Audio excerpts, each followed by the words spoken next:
welcome to Real Time Review. This is a weekly show tackling the latest new releases out in theaters and on streaming. I'm your host, Jesse Nussman, and with me, as always, fellow film critic Jason Evans. Good to be here.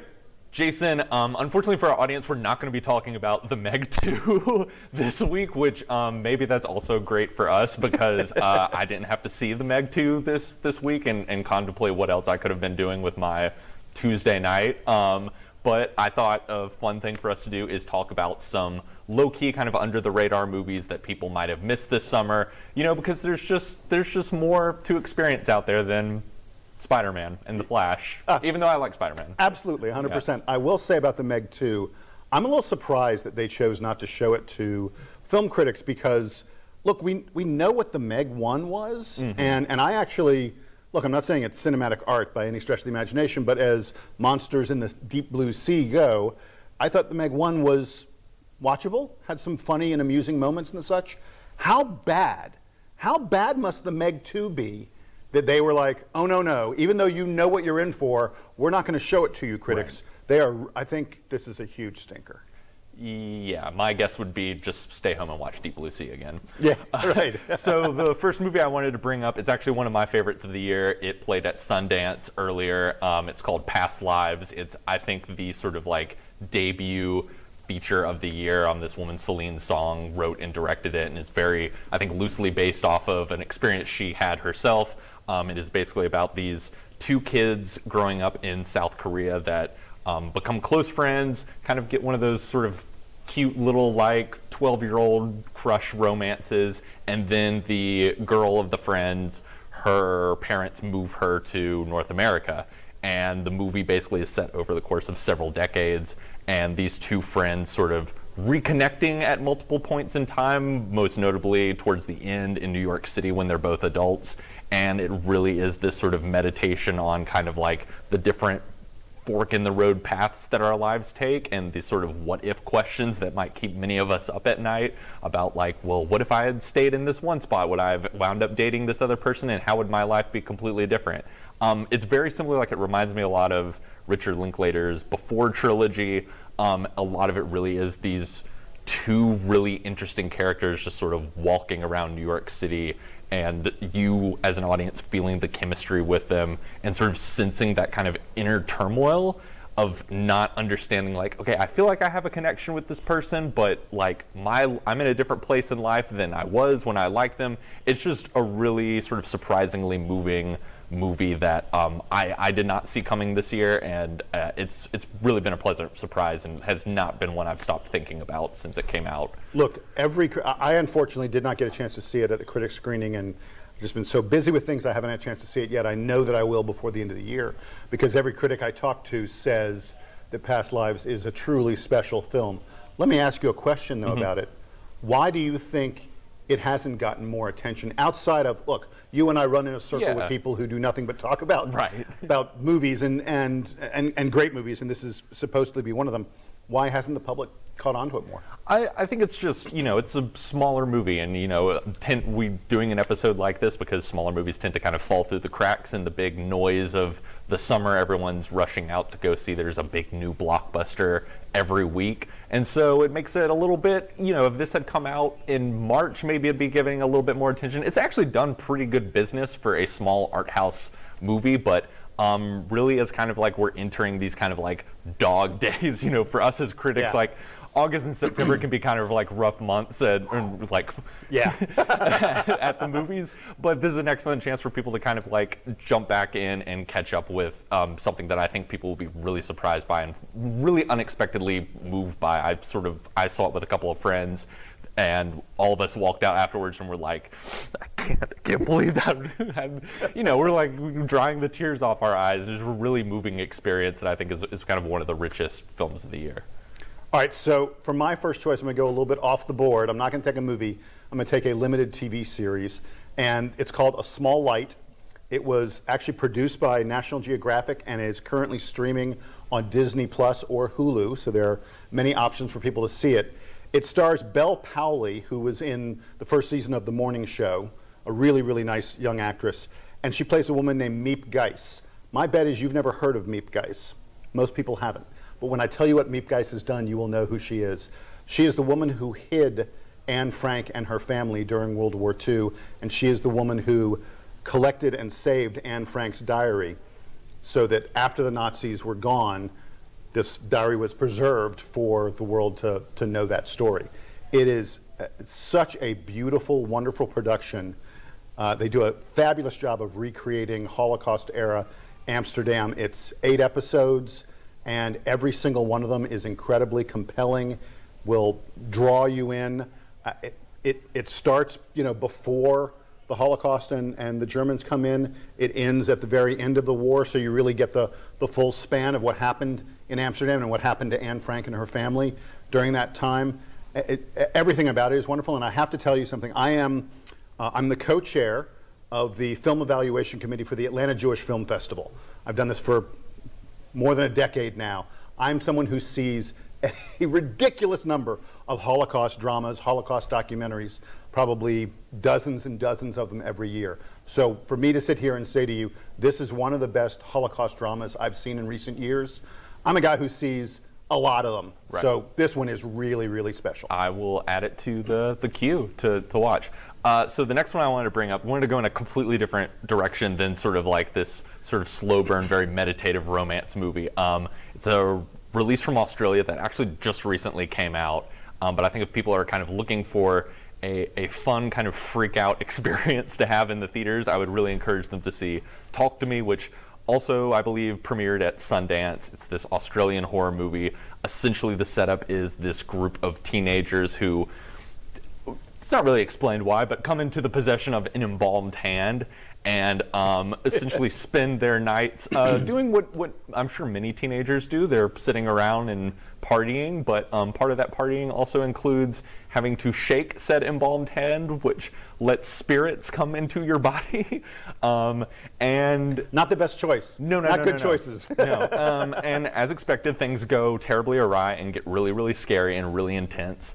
But to me, it's also this interesting horror movie that is sort of plugged into youth culture in this really fascinating way. There's an aspect of the movie that is kind of tying this sort of like possession tale into kind of like when you see or hear about kids doing these kind of like viral TikToks, because at these parties people are sort of standing around with phones trying videotaping kids as they're briefly possessed by these ghosts and demons and whatnot. And so it's sort of starting from this place of kind of being this interesting allegory for kind of like the dangerous things that people participate in on social media in order to get a bunch of reactions and clicks. It kind of abandons that at a certain point, but I still think is a very, very effective, like if you're into horror movies at all, very intense. If you're not a horror movie person, I would stay as far away from it as possible. It freaked me out a bit. But I had a pretty, I thought it was pretty effective. I can't quite say I had a great time because I was pretty shaken afterwards, but if that's what the experience you want to have at the movies, I would say go for it. I've heard that there are people walking out of it like in tears, shivering, that it is so creepy and so scary. That is something truly rare and truly difficult to put together, and I love the fact that it's a very low budget film, not well-known producers or directors, and no stars. The directors were guys who were making stuff on like YouTube before this. This is really their first feature, and it's a pretty impressive debut, I have to say. Yeah, and I just love it when we discover new talents in this kind of way. The stars as well. It's not, and like you said, it's Australian, so for an American audience, all of it's going to feel very new, and I just think that kind of thing is really cool when it happens. So your last movie that you wanted to talk about is one that I kind of have not stopped thinking about since I saw it. Why don't you get us started? Yeah, so I think a lot of people have heard of Asteroid City by Wes Anderson, but I'm not sure how many people have seen it. The box office numbers, they're pretty good for a Wes Anderson film, but look, I mean, I'm sure there are members of our audience who haven't seen it yet, and I cannot recommend it more highly. And the thing that I think is really interesting about it is I think it's a little more accessible than most Wes Anderson films. Look, it's still going to have the very stylized look of a Wes Anderson picture. It's going to have that very stilted dialogue, none of which feels real, and I think that turns a lot of people off to Wes Anderson films. But the plot here, the story here, involves several different families who are in Asteroid City, a city in remote New Mexico desert, and for a variety of reasons they sort of get trapped there for several days and they have to interact with each other. I'm not, spoiling anything to say that there is a alien who visits them, which is part of the whole story. But I think that makes it a little more accessible to a mainstream audience. I mean, look, some of Wes Anderson's other films take place mostly on a train or in a hotel, and I think this with an alien sort of a little bit of a sci-fi kind of twist to it is maybe a little more accessible to a mainstream audience. One of the things that's fun about it is, my God, the cast. It's like unbelievable the number of people who just waft into this film. I won't even try to name them all. No. But there are dozens and dozens of very famous, very recognizable, really accomplished actors and actresses, many of whom show up to appear in only one scene. And I think it's a testament to the stature and the degree that they admire Wes Anderson, that they're willing to do this kind of thing. And I want to urge audiences, please, go check this film out. It's a good time at the movies. I laughed a lot, and it is just fun to watch a great director cooking, which is what he is really doing in this film. Some of the shots, the framing, everything about it. There's just no one else in Hollywood who's trying to do what he does, and we should give him more love. It's an interesting movie in his filmography too, because I feel like, I mean, there's this whole other like meta aspect to the movie that we didn't even get into, which I was almost borderline curious about. Like, how is he going to explain the structure of this movie? We should tell people it is technically a movie about a TV show about a play. I think that's right. Yes, and then the Asteroid City plot that you described is the play within the production within the TV show. I'm even getting my mind a little bit, but it never becomes confusing. I think he always has a way of like making it very clear, sort of like. Well, again, sort of like in Oppenheimer, he uses different color palettes, different film stock to tell us what we're looking at. And for the most part, the characters are confined to where they are. Like Edward Norton plays the playwright, and he never appears in his own play.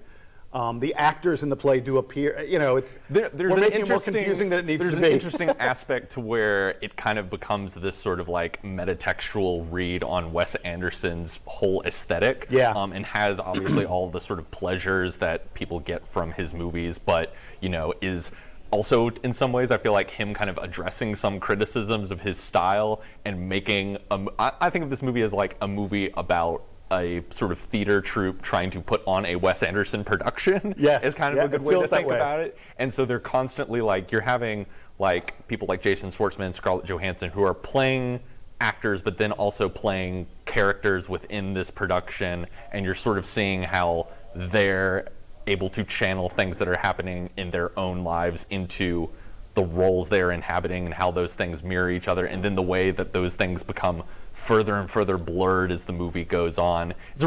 I'm excited to sort of see it a second time, because I think it is arguably one of his richest movies, and I was almost a bit kind of like thrown off the first time I saw it, of just sort of like, this is so dense and not what I was expecting. But it's kind of been a movie I haven't been able to stop thinking about since I saw it a couple months ago. Yeah, I can't imagine that it won't end up on a lot of our top 10 lists at the end of the year.